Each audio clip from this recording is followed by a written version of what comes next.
This horror movie recap will look at a groundbreaking documentary that aims to explore the mysteries behind Alzheimer's disease, including how it affects caregivers as well as the affected. Specifically, we'll look at how the documentary would play out if it also had snakes. The 2014 movie, The Taking of Deborah Logan, tackles these unimagined topics. After the main character Deborah Logan, we're treated to a pre-production film of the events as they happen rather than a lot of found material. As if having this terrible illness wasn't enough, as her health deteriorates, it starts to seem as though she might also be afflicted with a supernatural illness. This leaves the crew and her daughter with the task of determining whether the disease is simply revealing a natural tendency for digging, or if her increasingly odd and violent conduct is reminiscent of her history. When we first opened on October 12, 2013, we found out that we'd be accompanied by a young filmmaker getting ready to produce a documentary about Alzheimer's disease. When she and her team arrive, they are greeted by Sarah Logan, their subject's daughter, who is happy to be receiving attention. After turning around, Sarah brings them to see Deborah, her mother, who may become the focus of their movie. As they converse, we find out that one of the benefits of joining is receiving a portion of that delicious, filthy grant money. Alongside her neighbor Harris, Deborah is in the woods trimming some undergrowth. She states quite clearly up front that education is the only thing that interests her, no exploitation, please. She tries to withdraw from the project, but she is unable to eliminate the uneasy feeling despite assurances. It requires some persuasion, and even with the free example of privacy intrusion. A week later, we jump ahead and see the crew coming back to set up. Gavin likes to touch and move things, and he looks a little unsatisfied with the amenities. That's not a smart way to build relationships, so Sarah gives him a little advice on how to keep things running smoothly. And Deborah has Alzheimer's, in case we forgot. After that, we get to see a snippet of Mia's introduction, in which she states that she wants to document not just the patient's suffering and repercussions from this horrible sickness, but also the caregiver's physical reactions.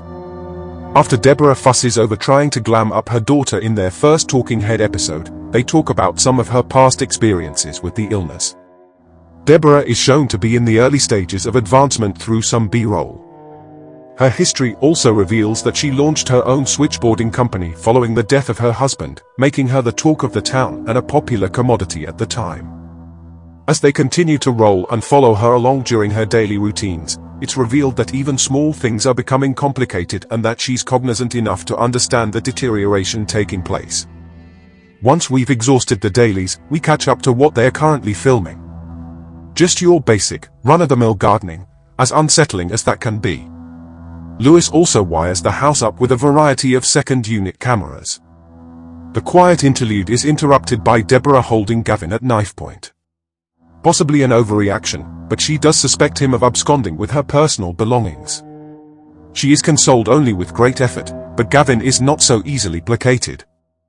The crew then spreads out to try to find her precious spade, which is eventually located in the freezer. Sarah hopes this will help smooth things over, but Deborah, we come to learn, has no chill. At the hospital, Dr. Nazir confirms that the disease has advanced, so she prescribes a more aggressive drug cocktail. Upon her return home, she expresses mortification regarding her behavior, and Harris demonstrates his commitment to keeping her comfortable as her condition advances. The crew not only films everything, but they also help themselves to any part of the house, even surreptitiously filming a clearly private conversation she is having with the mirror lady. Later on, as Sarah struggles to keep some of the threads of her life on track, the crew tries to provide some support. They have a late-night porch-side drinking session as she recounts some of her childhood struggles. When they head in, a strange thumping sound draws Sarah upstairs, but then Deborah is sighted floating around downstairs. It turns out that she has an ongoing concern about a man who intrudes upon her lawn, which she cares for so well.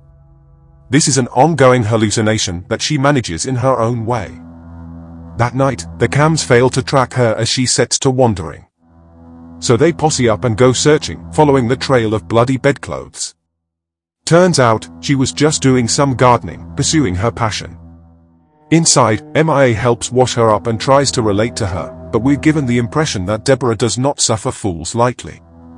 They go back to try to figure out what the heck happened, and are disturbed to witness her standing in front of the oven, and then on the oven with no dropped frames. A call to Dr. Nazir the next day resulted in an increase of her sleeping pills, which should manage the teleportation issue. But with all these stresses, Harris pleads with them to stop the filming. But they need the money to keep the house. Once they get to day 24, we find Deborah getting fancy for another interview segment.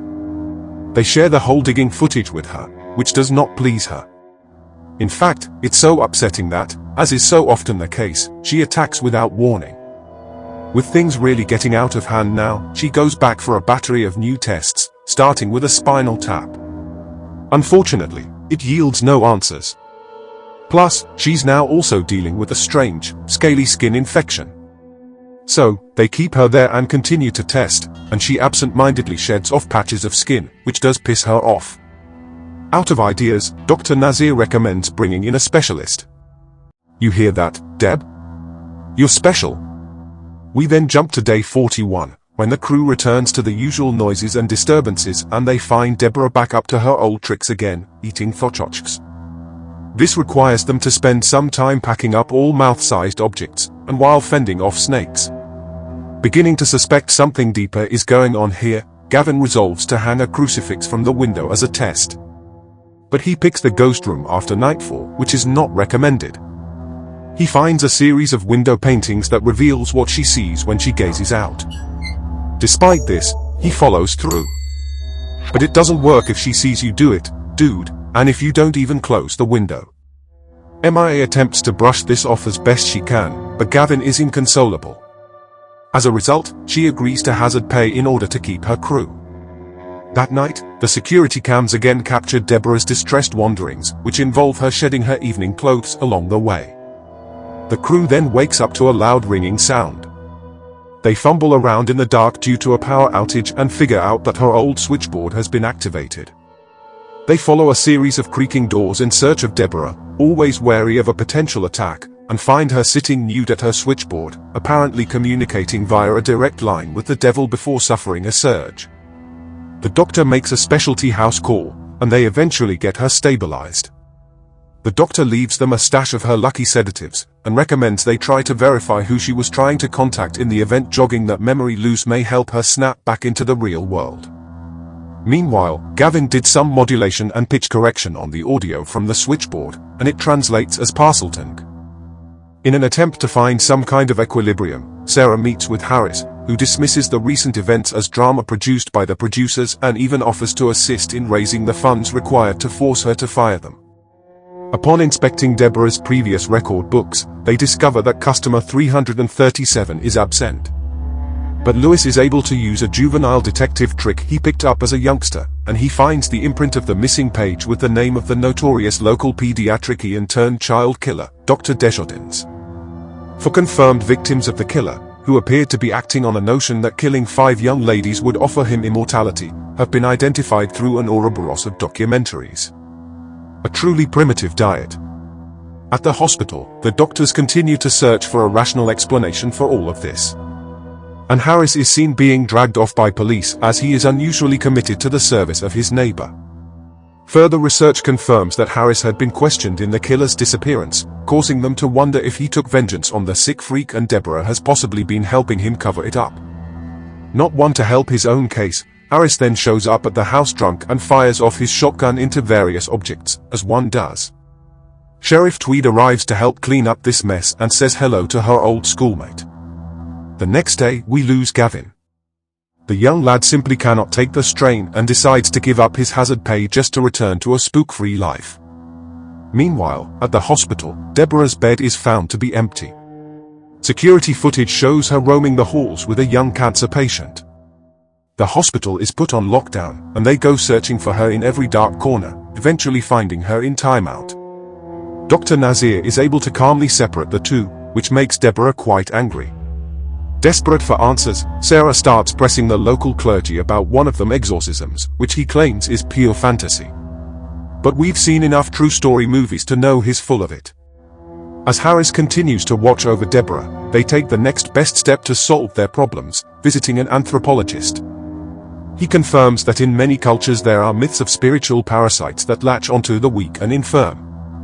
He witnessed a mother take on the mannerisms of her recently deceased son for several months, only being freed of this hallucination upon the burning of the boy's remains. Day 60 throws us for a loop as Harris unexpectedly uses his visitation time to relieve her of her restraints. Now free, she unexpectedly begs for death, which he attempts to oblige. Unfortunately, a TV mounting mishap crushed fifth victim, but Deborah spaded that sick bitch right in the neck. Then they buried him in the backyard, and it is Harris who has been covering for Deborah all these years. They rush back to the spot he identified and begin digging, but they don't bring it downstairs, hoping the burlap will be a nice accelerant to the burning. But after fighting past the snakes, and despite dousing it with lighter fluid, it doesn't burn much, but it does explode, driving them from the residence. However, when Sarah gets a call that her mom is missing again, she knows it's not over yet. They arrive at the hospital to learn a guard is being treated for snake venom, and that the young cancer patient has, once again, been entranced. Assuming the ritual will be, Sheriff proceeds slowly. They wait outside until a shot rings out, at which point they run in to find her. They do find her, bloody and crawling with snakes. They pursue the sound of screaming into the tunnel system and are eventually forced to crawl through a snake hole to reach their final destination. MIA switches to night mode after they finish scheming on Deborah, and they sneak up slowly to stick her with the sedative. She turns on them too fast for this to work. So, Sarah pulls out her fire-going this time. The flames swell until they bust, and in the aftermath, Sarah is reunited with her mother. When all is said and done, Deborah suffers a rapid deterioration that at least keeps her out of jail, while young Kara's now in full remission. As part of a public interest piece, she reveals that now that she's all better, she has big future plans. And her wry grin lets us know, the plans likely involve snakes.